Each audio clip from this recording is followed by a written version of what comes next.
Graça e paz, Deus abençoe a todos. Somente Deus, somente Deus conhece o que Ele determinou para cada um de nós. É exatamente isso que Deus está dizendo aos judeus do cativeiro babilônico. Deus está dizendo para aquelas pessoas que não são os profetas de ocasião, que sabem a verdade ou que sabem o que está acontecendo. Quem sabe todas as coisas é o Deus Todo-Poderoso. Jeremias diz o seguinte: porquanto somente Deus. Né? A palavra foi dirigida a Jeremias e Jeremias a encaminhou ao povo. Porquanto somente eu conheço os planos que determinei a vosso respeito, declara o Senhor. Planos de vos fazer prosperar e não de vos causar dor e prejuízo. Planos para vos dar esperança e um futuro melhor. Graças a Deus pela sua palavra. Porquanto somente Deus conhece os planos que ele determinou para a vida de cada um de nós. Só essa palavra aí, só essa palavra, em tempos mais fervorosos, já seria motivos para o povo se levantar e glorificar a Deus por um bom tempo, tá? Somente Deus e mais ninguém. Se está escrito que é somente Deus, fica em paz, descansa em Deus. Ao invés de fugir dele, ao invés de procurar respostas, ao invés de procurar aí é, vislumbres, visões ou sonhações, ou seja lá o que for, ao invés de procurar alguma antecipação em relação ao que virá, cola em Deus, fica junto de Deus. Coloque a sua vida em conformidade com a palavra dele, porque ele sabe, unicamente ele sabe o que ele propôs. E ele está disposto a realizar nas nossas vidas, na vida de cada um de nós, absolutamente tudo o que ele propôs, tudo o que foi proposto.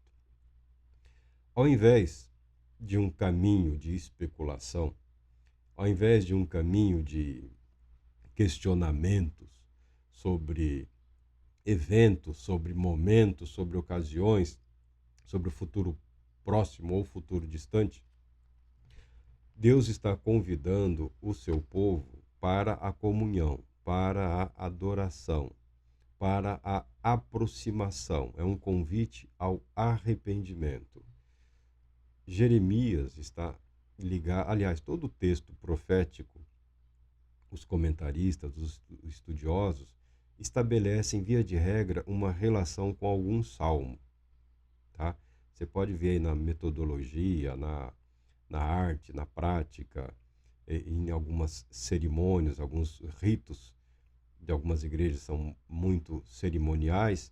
Via de regra, o conhecimento do plano e do propósito de Deus deve ter como resposta o louvor e a adoração. Por isso, a palavra profética, invariavelmente, ela é seguida de um salmo, de uma expressão de louvor e de uma expressão de adoração. Aclamai a Deus toda a terra, é o salmo de número 66. Ao regente do coro, um salmo para cantar. Mas todo salmo não é para cantar? É, mas alguns salmos são elaborados de tal maneira que eles são um convite a um canto da congregação. Aqui há um solista, há um coro e há um convite a que toda a congregação participe. Toda a congregação também pode participar, ou seja, o solista, ele provoca, o coral responde e a congregação participa. Então há todo um envolvimento. As igrejas faziam isso às vezes, né? Hoje a maioria das igrejas tem um grupo específico aí para a parte da louvação, os cantos, os músicos, mas no templo também havia. No templo também havia. E no templo, tudo tem um propósito estabelecido. O louvor, a adoração é parte da instrução. O louvor, a adoração é também uma ferramenta para incutir na consciência das pessoas, no coração das pessoas, a verdade, que é nosso dever, é o dever de toda a terra, de toda a criação, entoar louvores ao Deus Todo-Poderoso. Então, ao sabermos que somente Deus tem conhecimento do que Ele determinou, do que Ele planejou para as nossas vidas automaticamente devem ser lembradas. Nós devemos ser lembrados de que a nossa responsabilidade é responder a essa verdade com o louvor devido a Deus, com a adoração devida a Deus, com uma expressão de confiança, de satisfação, uma alegria intensa. No caso de Jeremias aqui, não só ele estava passando por tribulações, não só a cidade de Jerusalém estava passando por tribulações, mas também os exilados na Babilônia. Toda a terra estava passando por momentos de tribulação. Toda a vida estava passando por momentos de angústia, um desespero, uma inquietação. Tudo isso deve ser motivo para nos lembrarmos de que nada disso, nem as guerras, nem a fome, nem a morte, nem as perdas, podem nos separar do amor de Deus. É o que diz o apóstolo Paulo na sua carta aos Romanos. Não há criatura neste mundo, não há criatura nesta vida ou fora desta vida que pode nos separar do amor de Deus em Cristo Jesus. Nem mesmo a morte. Nem mesmo a morte. Há quem vá se debruçar em especulações filosóficas, teológicas, mas o fiel é convocado automaticamente a louvar a Deus, a adorar a Deus. Porque a nossa compreensão sempre será limitada. E alimentar a aflição com inquietação não é saudável, não é inteligente. A adoração a Deus faz bem à saúde. O louvor a Deus faz bem para a nossa alma. Na adoração, nós encontramos ou nós reencontramos a paz, o Deus de paz. Aquela mesma paz que a Bíblia declara que transcende o entendimento, que está além da circunstância, das razões e dos motivos. Por que eu estou em paz? Eu estou no exílio. Eu estou em paz porque eu estou no exílio. O exílio é exatamente o lugar que Deus queria que eu estivesse nesse momento. É o lugar certo. Estavam a centenas de quilômetros da terra natal. Uma língua diferente, um ambiente completamente diferente, novo, pessoas completamente diferentes, afrontas, ofensas, humilhações e coisas do gênero.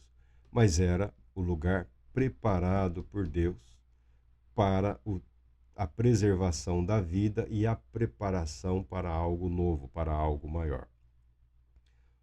Os judeus que regressaram do cativeiro, ou o judaísmo que regressou do cativeiro babilônico, porque muitos morreram, mas lá viveram, ouviram a palavra de Deus. Tiveram filhos, tiveram netos, criaram as suas famílias, mantiveram vivas as suas tradições, a sua fé.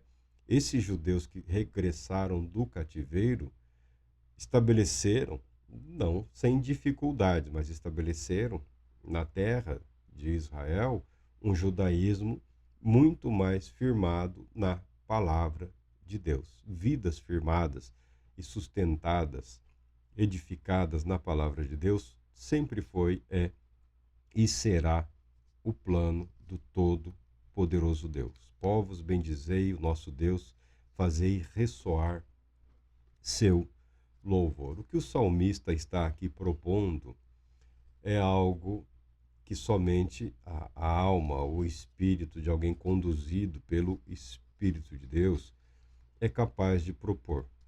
Esse salmo, certamente um dos salmos de Davi, nós sabemos que ele reflete uma vida com todas as inquietações que uma vida humana podia ter sofrido naqueles dias, que não são muito diferentes das inquietações de hoje. O que difere é no mundo de hoje, sociedades mais organizadas, mais estabilizadas, né? pode-se ter uma confiança maior, muito maior na justiça do que há alguns milhares de anos atrás. Nós estamos, salvo situações de extrema exceção, nós estamos mais livres para a vida religiosa. Desfrutamos de mais liberdade para a adoração a Deus, para usufruirmos da confiança em Deus, principalmente da segurança compartilhada que existe nas sociedades modernas. E olha que as facilidades que a humanidade dispõe nos dias de hoje não tem resultado numa adoração mais intensa do que o foi a vida do rei Davi. Mesmo em meio a todas as tribulações, angústias, perseguição mesmo, tá? É a perseguição para matar, para cortar a cabeça dele. Muito embora algumas vezes o que afligia era a maldade, né? A maledicência das pessoas. Mas a perseguição era literal mesmo, não era perseguição para alcançar, era perseguição para tirar a vida. E mesmo sem desfrutar da possibilidade de recorrer a algum tribunal, ao rei ou quem quer que fosse, porque o rei era o principal perseguidor de Davi, ele encontrou momentos para refletir sobre a fidelidade e a bondade de Deus, a ponto de que este salmo, assim composto, ele é um convite à humanidade para que a terra se torne como o céu, um ambiente de permanente adoração a Deus. Olha que a vida do sujeito sempre foi sinônimo de tribulação. Foi uma vida vitoriosa. Só pode ter sido uma vida vitoriosa porque as batalhas sempre estiveram presentes, as lutas eram constantes, a tribulação era a rotina.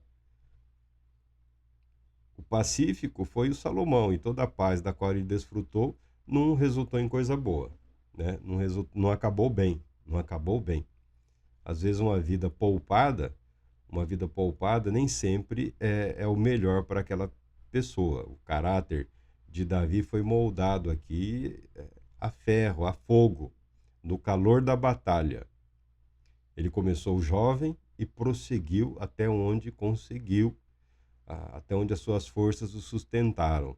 Quando as suas forças falharam, quando a sua mente falhou, quando a sua integridade falhou, ele foi conduzido adiante pela fidelidade de Deus.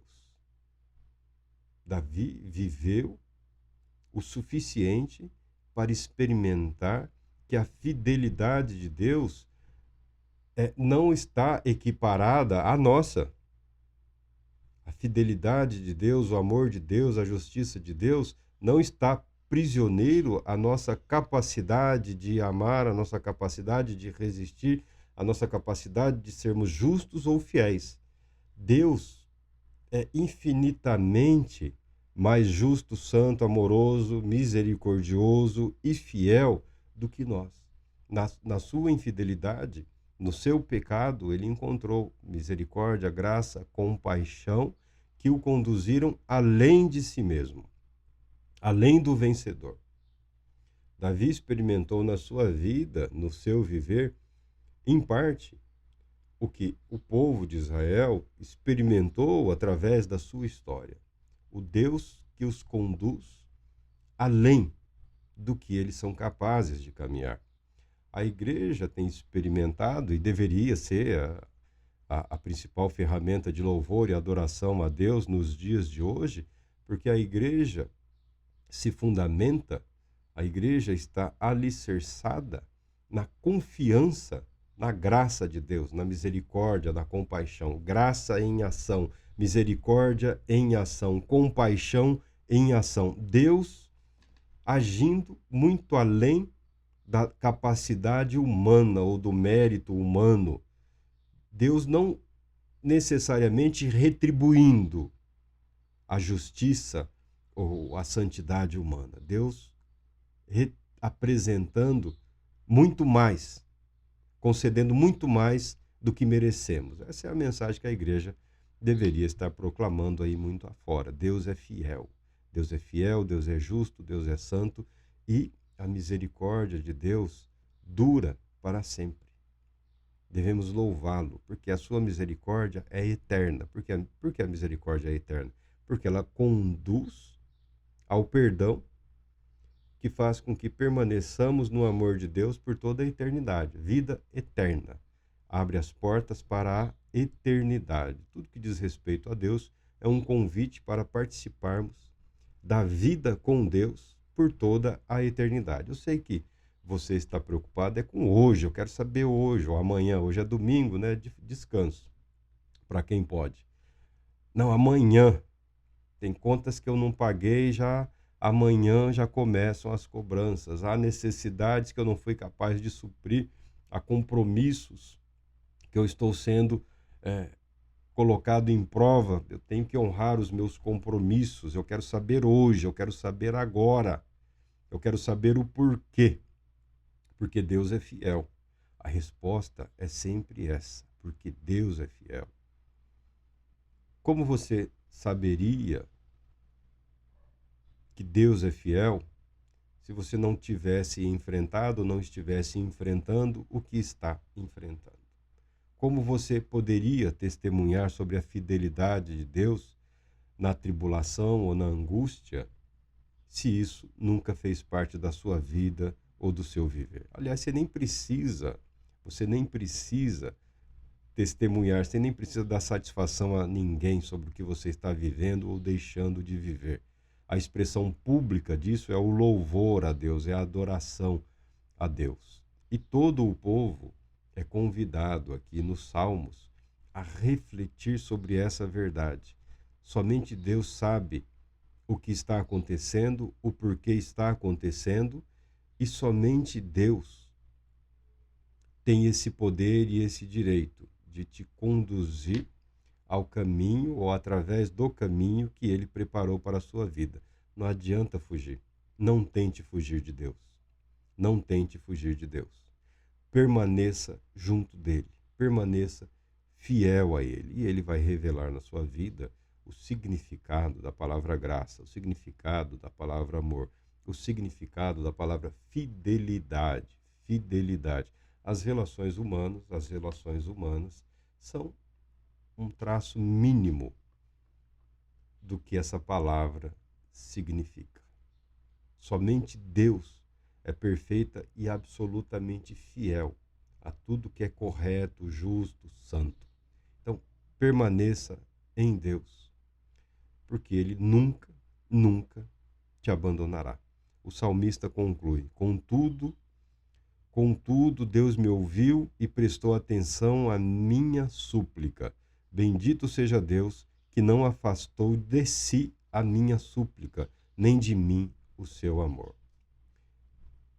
Para experimentar ou experienciar desse amor, porque uma coisa é saber, outra coisa é viver na sua vida, no seu espírito, na sua mente esse amor. É preciso apresentar-se em louvor, em adoração, em gratidão ou em súplicas, não importa qual seja a situação. É momento, é oportunidade para apresentar-se diante de Deus. Se você acredita que não tem o que agradecer a Deus, que você só tem motivos para pedir, para suplicar ou para chorar, faça-o. Esse é o seu caminho. Esse é o seu caminho. O que está feliz, contente, está louvando. Se você está sofrendo e está triste, apresente a sua súplica, o seu lamento, a sua dor, a sua angústia, àquele que te conhece, aquele que sabe exatamente o seu momento, aquele que sabe exatamente o propósito, que é o que todos buscam hoje, né? O que a sociedade mais, é o que o mundo mais clama hoje, né? De um propósito, de um objetivo, o que fazer com tudo que Deus te deu, o que eu faço da minha vida, o que eu faço com a minha vida. Faça o que Deus propôs, esse é sempre o convite. Faça o que Deus planejou para você. É o melhor caminho.